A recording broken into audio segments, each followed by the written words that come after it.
Hi అండి, నేను doctor Tanuj Bachu, consultant physician diabetologist. ఇవాళ నేను ఎందుకు వచ్చానంటే, ఈ సీజన్ లో బాగా ఎక్కువగా కామన్ గా చూసేది ఎండ దెబ్బ, sun stroke or heat exhaustion అంటాం.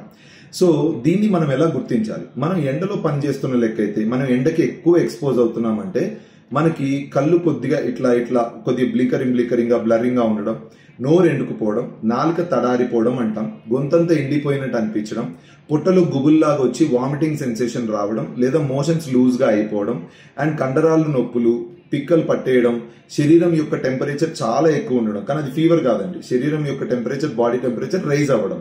సో ఇలాంటి సిమ్టమ్స్ లో ఏవి ఉన్నా మీరు ఎండ దెబ్బకి దగ్గర అవుతున్నారు అని అర్థం.